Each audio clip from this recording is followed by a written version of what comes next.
I had never read this until I started teaching this class, and what's embarrassing is I actually own the book where this is an appendix.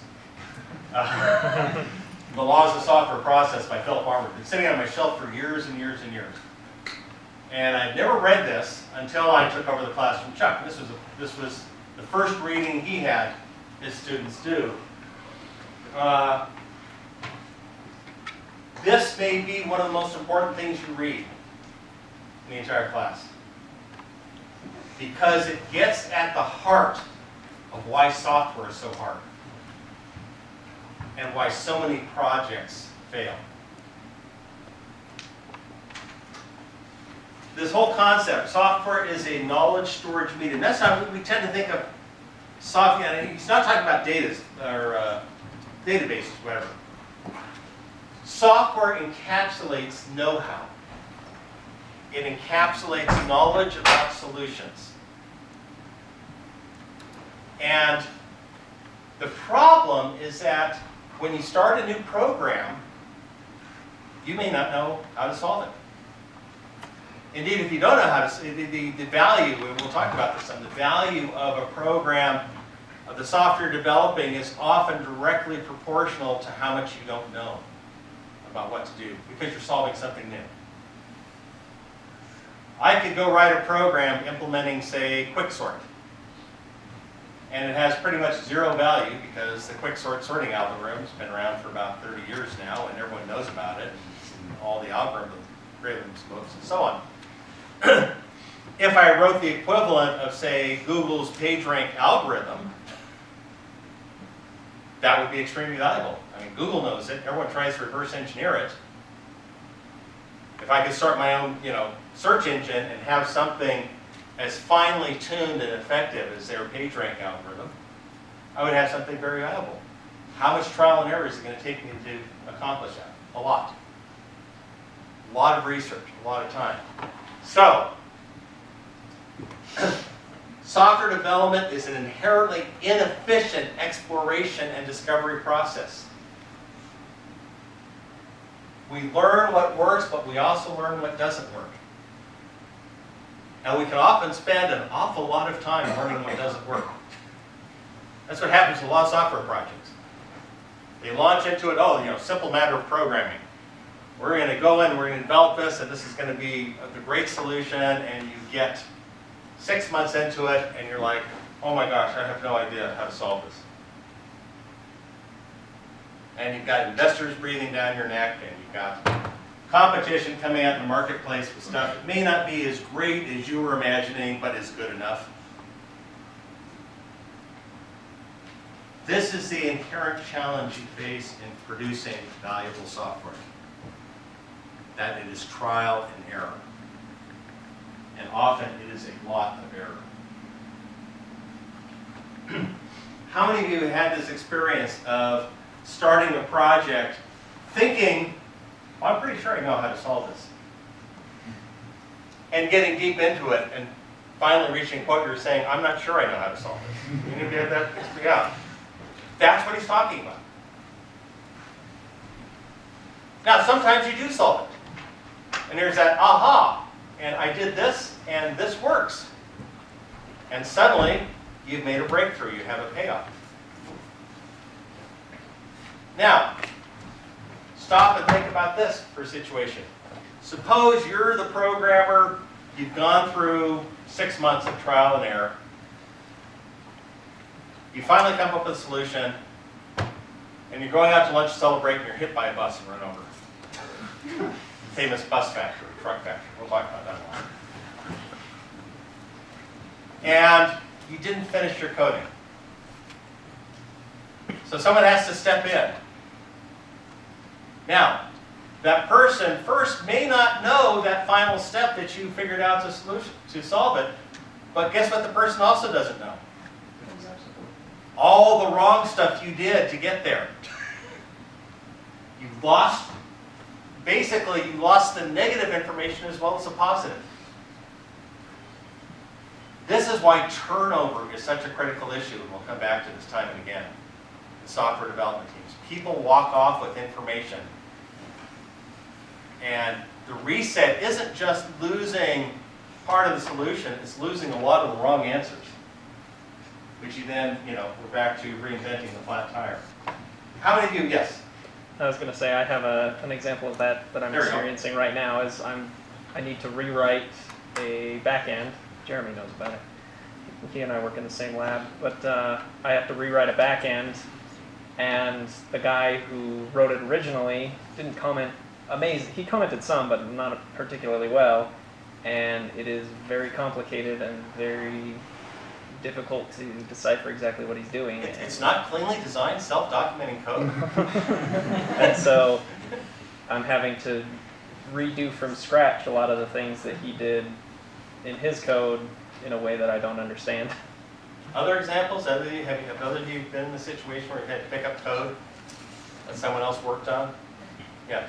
Oh, I just worked on a kind of remote, it was a game company that everyone was in a different state. I was the only person in Florida at the time, and they had some programmer leave and handed me the combat system, and it's like, we ended up having to rewrite it twice. Yeah. Which was fun. Yeah. My job that I work at right now, essentially we're all managing different scripts, and eventually people will leave and we'll have to take over those scripts, and the majority of the time you're just trying to figure out what in the world they were trying to do in the first place, what like the original intention was. Yeah. And then try to like reverse engineer from that how to get the results they were actually going for. And these examples get to a key point. Software is a knowledge storage medium, but sometimes we don't have the Rosetta Stone to figure out what were they storing, what were they doing. Yes. A kind of question about this concept. How do tests, like low-level tests, mitigate this problem? Do they in any way? Yes, because tests are basically testing the knowledge that's encoded in the software. So a well-designed test suite will make sure that the software is in fact solving the problem that you want to be solved. Now, part of the problem, we'll talk about this when we talk about test plans and software quality assurance, is that often our test suites are underwhelming. They are simple, or you will have pressure. I have a son-in-law who does software quality assurance for another company up at Point of the Mountain. And he's forever fighting this battle because the manager says, oh, just test the happy paths. Which means just test the paths that are supposed to work correctly, and don't do any testing of paths that might result in errors. Well, And he's sort of pulling his hair out. Can't believe it. Yeah, and he can mess rates with me, and I say, yeah, you're really screwed. Because it's gonna crash, and it's gonna crash horribly because you're not testing for all the ways it can crash. I think there are some hands up over here. Other examples? Yes. So my dad worked for a company that had some in-house code, and he told them that they need to update it because there came a point where he was the only one that knew how to maintain it, but they just kept pushing it off until finally the company switched hands and he was let go. And it turned out that they kept asking him to come back and help them out, so he ended up charging them more than what they were paying before. Wise man, yes, the consultant gig. That's what you want. You want the consultant gig. Trust me, I have actually had that conversation with some of my own. About half of our children work in IT, so we have lots of interesting family discussions, mostly trading horror stories. But yes, that's exactly the right thing to do. It's like, okay, yeah, and rule of thumb, if you want to go back and consult, figure out what your payment was in thousands of dollars per year at your previous job. Chop off the 1,000, double that, and make that your hourly rate. So if you're making $50,000 a year, you charge them $100 an hour as a consultant. Good rule of thumb. I use it all the time. Okay, I'd like to get you out of here a little early here. The problem of late discovery. Now we'll come back to this theme again. In fact, one of your future readings will be an article I wrote called Do Not Defer the Difficult. You're starting a new project. You've got great user interface tools. You've got a great IDE. What do? You mock it up. It's like, okay, here are the windows, and here's the controls, and here are the menus, and here's some nifty icons, and here's some simple stuff. and you show it to management. What does management say? Oh, it's almost done. Exactly. Cool, it's almost done. It's like, oh, no, we've got like a year to go. It's like, what do you need a year for? I can see everything right there on the screen. I joked for years that what I wanted was a quarter scale PC to do all product demos on. And say, okay, it runs on this, but it's going to take us a year to do it on a full system.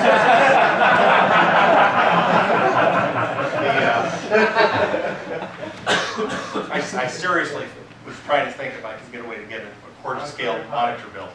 Raspberry Pi. Yeah, well, there you go, Raspberry Pi. Just make a little mock-up of a desktop system, little tiny keyboard.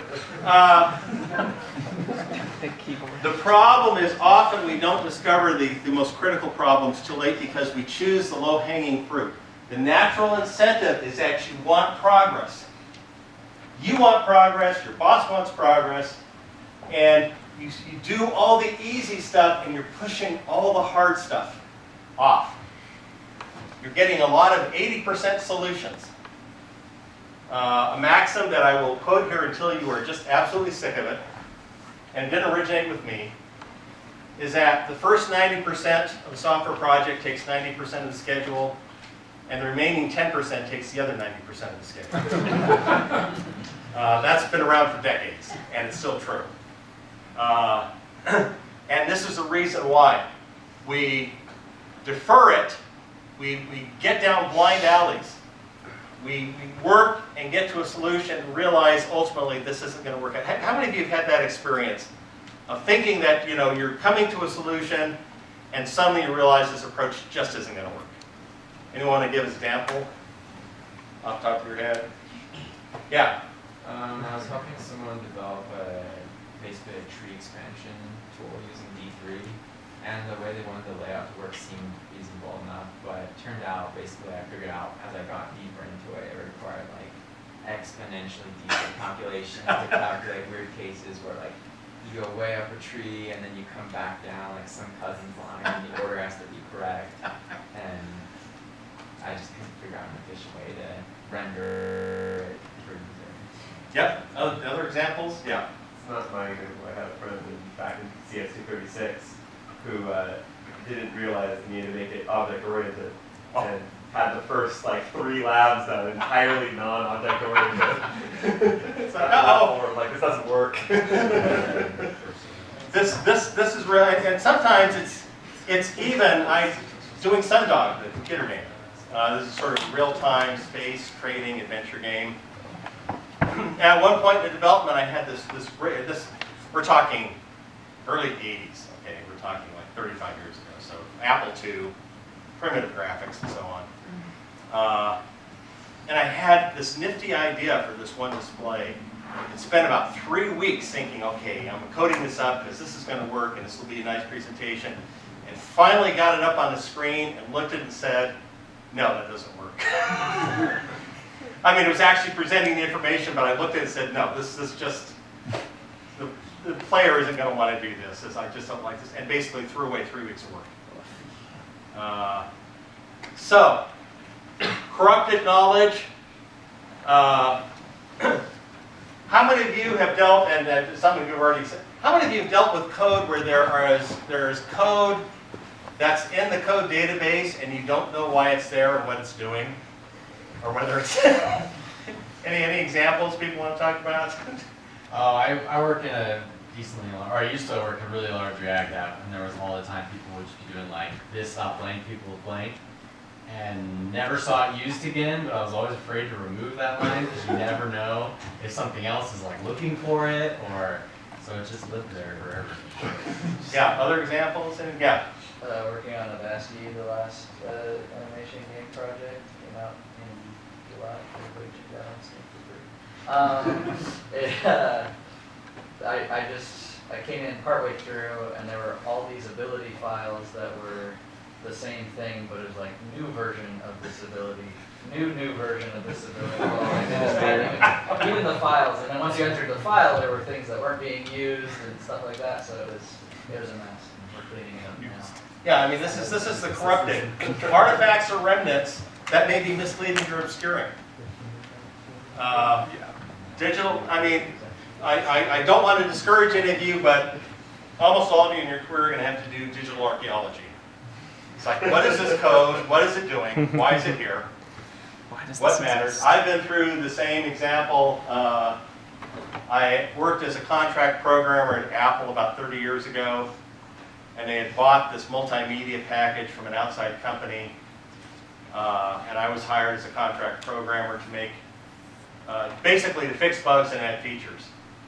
And there was this one routine, it was written in Pascal, and there was this one routine that was about 17 pages long, probably had 30 or 40 go-to statements in it. Oh. Just, and not even jumping back and forth, you know, at random places. Oh, wow. And I spent a couple of weeks simply analyzing it because I was like, oh, how do I fix this bug? And what I ended up finally doing is something some of you already mentioned.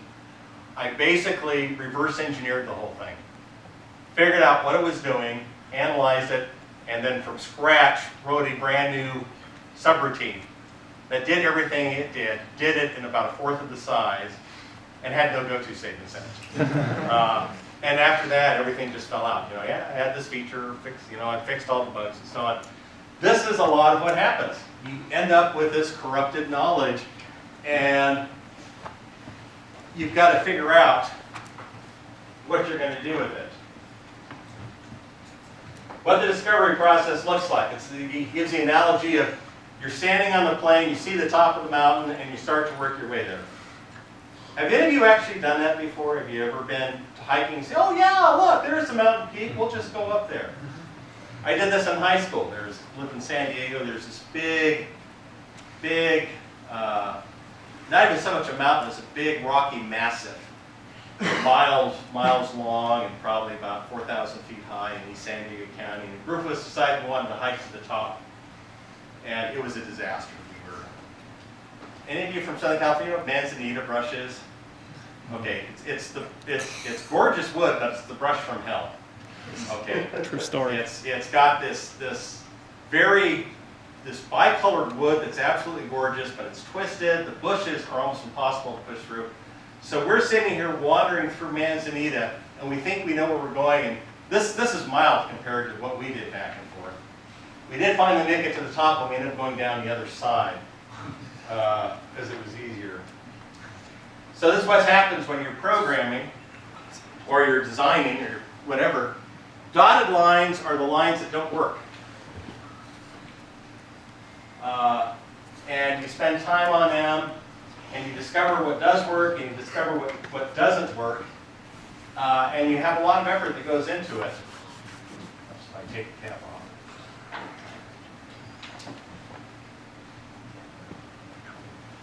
So he talks about the 5 orders. You can, really, the first 3 are all you really care about. Which is, I know what to do, I know how to do this. I don't know how to do this, but I know what I need to know to know how to do it. Or I don't know yet, but I need to know how to do this. Those are the 3 states you will mostly find yourselves in programming. And a lot of programming is trying to move to a lower order of ignorance. The issue is that the greatest value is up at the 2nd order. Because if you don't know how to do it, chances are other people don't know how to do it too. And if you can do it first, then you're the inventor. You're the one who gets there first. You have the solution.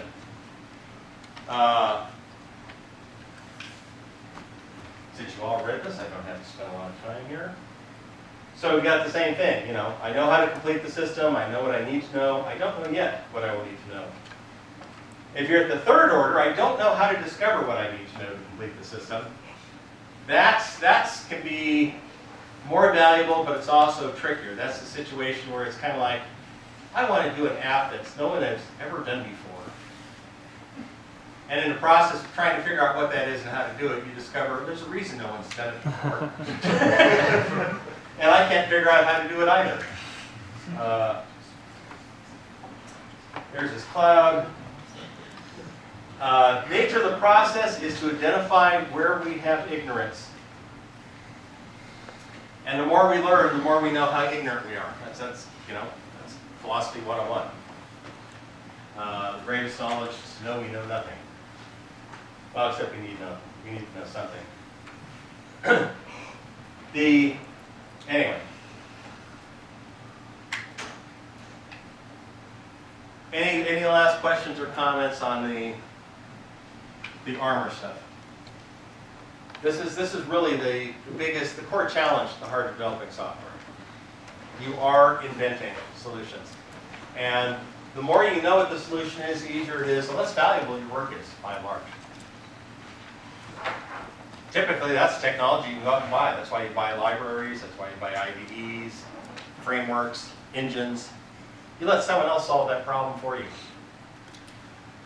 The value you add is the original invention that you do, combination in a way no one has done before, or doing it better than other people have already done it on the market. Next week, if you send me and contact me, I'll probably respond faster than Taylor will. If you're not on GitHub, well, you all need to send me that. Send me an email. I may send out one more email so you can just reply to it. I'll get you all on GitHub. And I'll do that right after class. I'll send out the email right after class. I may do it before I leave the classroom here because I have to fly to Denver tonight. Join Slack if you haven't. If you don't have an invite, I'll resend the invite link also. And read Armour if you haven't. Next week, need to read Chapter 1 of Mythical Man Month, Chapter 1 of Peopleware, and Chapters 1 and 2 of Accelerate. Introductions to all 3 books with some core issues. That's what we'll discuss next week. And we'll do the voting on the projects. Any other questions? Yes? Yeah. How do we report the reading as well? I'm sorry? How do we report the reading? Oh, for the books, the deadlines are all like in November, just before the midterm. For the stuff that's for Armour and for Webster 1, there are sets numbered Webster 1, Webster 2, Webster 3 that you'll run into that might. It's all on Learning Suite. But for the books, I really don't count anything until you've finished all your readings in the books, and that's like in November. So I trust you'll be smart enough to read and stay ahead, but you can catch up. Yes? The readings are not on Learning Suite yet. Huh? The readings are not on Learning Suite yet. Okay, let me look at that. They should all be published and out there. Well, the recording isn't. Okay. I probably have to. I go through this start of every semester. I think it's all out there. No, nothing's out there. I thought I published this. Anyway, okay, I'll look at those. Any other questions? If not, I will see you all in a week. Have a great week.